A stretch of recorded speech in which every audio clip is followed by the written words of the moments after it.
lanjutkan ya obrolan kita di hari yang pertama kemarin. Karena kita masuk di hari yang kedua, materi untuk hari ini adalah tips sehat di bulan puasa. Ada berapa tips yang ingin saya sampaikan? Ada 4 ya. Totalnya ada 4. Yang pertama, teman-teman ketika berbulan puasa atau ketika teman-teman menjalani ibadah puasa itu adalah tujuannya adalah teman-teman mendapatkan kebermanfaatan dari kesehatan dan kesucian iman ya. Selain itu juga teman-teman seharusnya mendapatkan kesucian dalam imun ya. Oke, teman-teman, tips yang pertama. Teman-teman bisa lihat di papan, hindari overmakan ya, overmakan atau overkompensasi makan. Nah, karena kita sehari nggak makan, seolah-olah kita merapel dari apa yang kita makan pagi, siang, dan malam. Jadi di satu kesatuan, yaitu buka puasa. Ya, hindari hal tersebut teman-teman. Saya kasih ilustrasi sederhananya seperti ini. Ketika teman-teman berpuasa, kita bagi jendela makannya ada berapa jam? Mulai dari sahur sampai dengan buka puasa, jendela makannya kurang lebih ada 14 jam. Dan jendela jam makannya otomatis di sini 10 jam. Ketika berpuasa, ya, bagaimana kalau kita tidak berpuasa? Jendela makannya kurang lebih ada 16 jam dan 8 jam jendela tidak makan. Ya, ini jendela makan, ini tidak makan. Ya, ini biasanya waktu istirahat.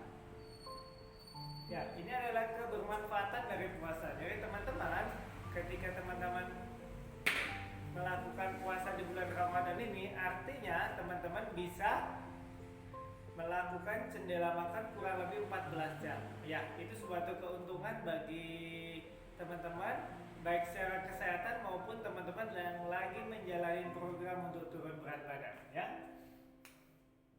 Nah, kita akan lihat bagaimana jendela makan tersebut bekerja ya.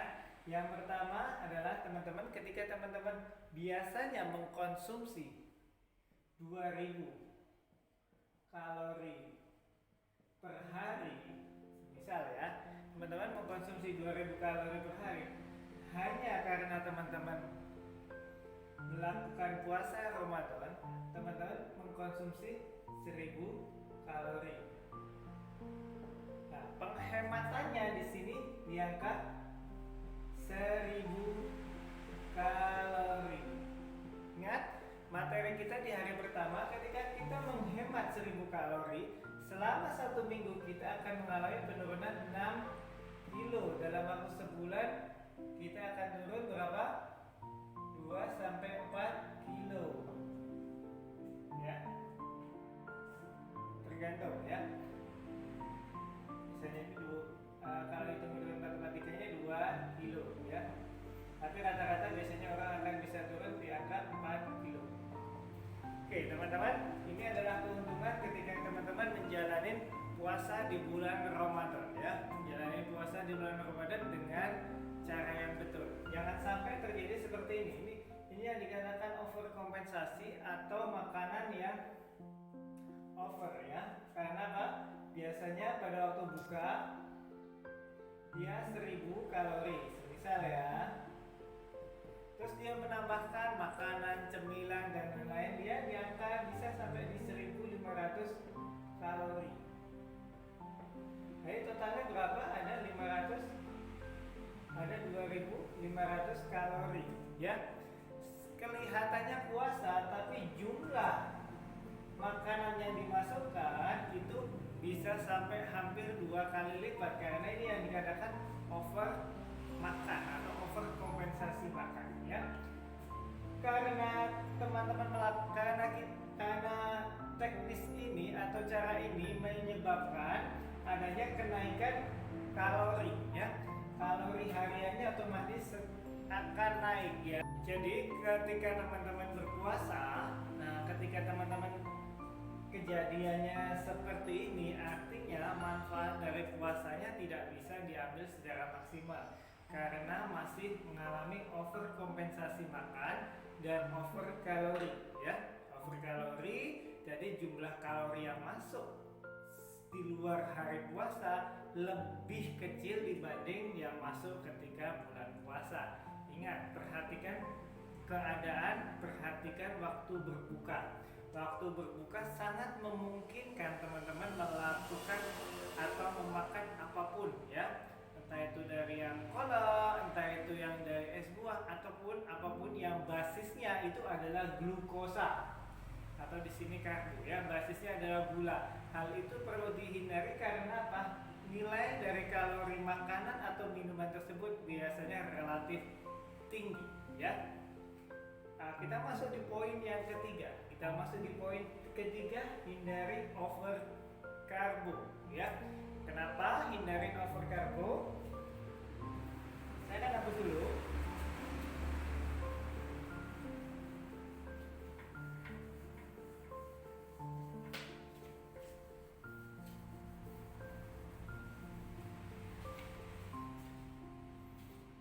Oke teman-teman, ketika kita mengkonsumsi terlalu banyak karbohidrat, resikonya yang terjadi adalah seperti ini ya. Ini si karbohidrat datang ya, seolah-olah datang, terus dia akan ngeluarin glukosa ya. Glukosa adalah partikel terkecil dari karbohidrat. Artinya karbohidrat itu kalau sudah kita makan dipecah dalam tubuh dalam bentuk glukosa ya. Ketika glukosa datang, yang hadir adalah insulin. Insulin ini diproduksi oleh pankreas kita lewat sel beta blocker. Nah, setelah insulin hadir artinya insulin ini tujuannya adalah menekan gula darah ya, menekan gula darah dengan ilustrasi seperti ini. Ini semisal ya, ini adalah level gula darah normal, ya, level normalnya seperti ini. Ketika kita makan nih ya, kan terjadi lonjakan. Kita makan, terjadi lonjakan. Nah, ini posisi makan. Karbo. Terjadi lonjakan. Si insulin tadi menekan supaya gula darah ini turun. Nah, proses penekanan insulin itu biasa memiliki kecenderungan ketika kenaikan dari gula darah itu terlalu tinggi, maka dia akan menurunkan di bawah baseline dia. Ya, di bawah baseline dia kan di sini, normalnya di sini. Karena dia sempat naik, diturunin di bawah ini. Nah, itu mekanisme dalam tubuh ya. Dia akan menurunin di bawah ini kalau ini normalnya antara 90 sampai dengan 100 desiliter darah ya. Dia akan turun di sini. Nah, ingat teman-teman, pada waktu kita berbuka puasa, kita makan konsumsi karbohidrat terlalu berlebihan, kita akan kenyang. Nah, setelah kenyang, diam sedikit, lapar lagi. Nah, karena insulin sudah hadir untuk menormalkan kadar gula darah. Nah, ketika sudah diturunkan sama insulin, sensasi lapar itu muncul lagi ya. Sensasi lapar muncul lagi karena karbohidrat kelemahannya dia tidak bisa merangsang atau mendorong munculnya hormon kenyang ya. Hormon kenyang biasanya hormon ghrelin ya. Jadi si karbohidrat ini nggak punya. Nah, jadi seperti ini. Naik lagi. Jadi konsumsi karbohidrat secara terus menerus dari lapar kenyang. Sebagian orang bilang orang itu makan terus nggak ada kenyangnya karena porsi makannya lebih banyak di karbohidrat. Karena mekanisme yang terjadi dalam tubuh seperti ini ya. Perhatikan kalau kita berbuka puasanya dengan over karbohidrat ya, seperti itu. Yang poin yang berikutnya adalah over lemak ya. Over lemak teman-teman sudah tahu karena lemak juga memiliki kalori yang tinggi juga. Lemak di sini biasanya ketika kita berpuasa ada lemak trans, yaitu lemak yang hasil olahan. Hindari juga over lemak ya, hindari over lemak karena lemak yang di sini menyumbangkan atau berkontribusi terhadap jumlah kalori harian yang cukup tinggi ya. Makan yang digoreng, makan yang mengandung santan gitu sedikit dihindari ketika kita berada di bulan puasa ya.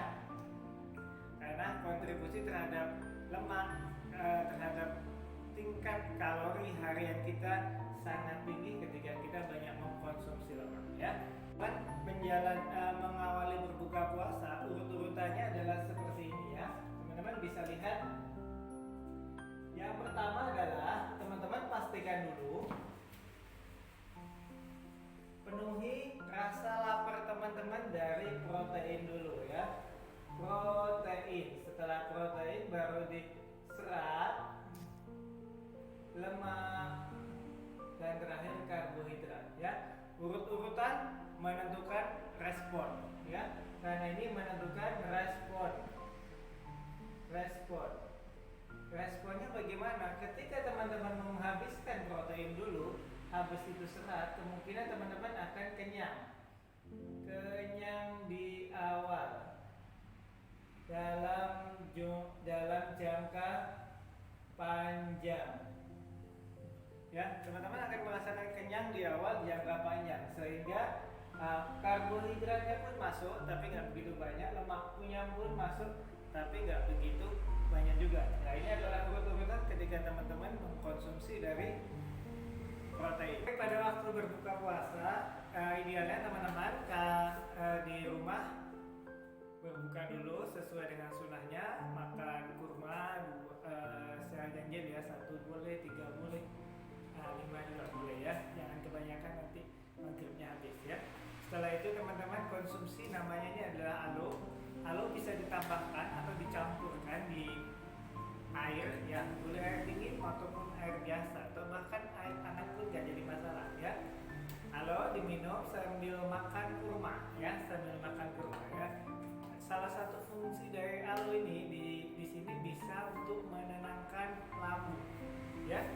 Salah satu fungsinya selain untuk kesehatan pencernaan juga bisa menenangkan lambung ya. Oke teman-teman, habis makan kurma minum alo ya. Setelah itu teman-teman boleh sholat ya, boleh sholat. Setelah sholat teman-teman bisa mengkonsumsi shake ya, mengkonsumsi shake PPP ya. Kemudian shake sama PPP sudah ditutup dengan habis itu ditutup dengan mixed fiber ya. Mixed fiber untuk memenuhi kebutuhan serat harian teman-teman, juga untuk sebagai blocker ketika teman-teman makan sesuatu yang ingin teman-teman kepingin tapi porsinya saya sarankan jangan terlalu banyak. Si mixed fiber ini bisa mengikat lemak baru ya. Setelah itu ini si teh ini bisa dikonsumsi teman-teman sembari santai ya, bisa dikonsumsi setelah sholat tarawih boleh, setelah apapun juga boleh. Atau kalau teman-teman tidak ingin semisal pada waktu sholat tarawih terlalu kenyang, atau teman-teman boleh makan setelah sholat tarawih ya, dengan urut-urutan seperti ini ya.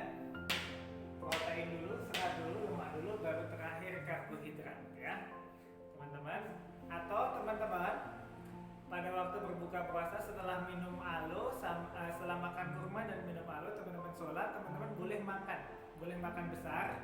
Urut-urutannya sama seperti ini. Setelah teman-teman sholat tarawih, teman-teman baru mengkonsumsi shake ya, shake PPP plus mixed fiber tadi ya.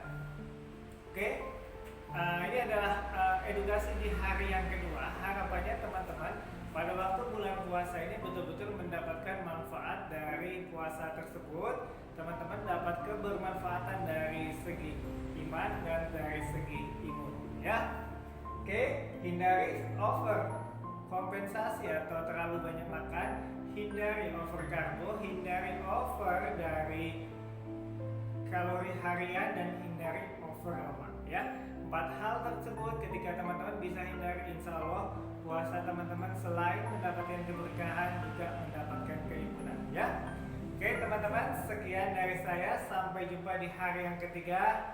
Assalamualaikum warahmatullahi wabarakatuh. Sukses selalu, masih semangat di hari yang kedua.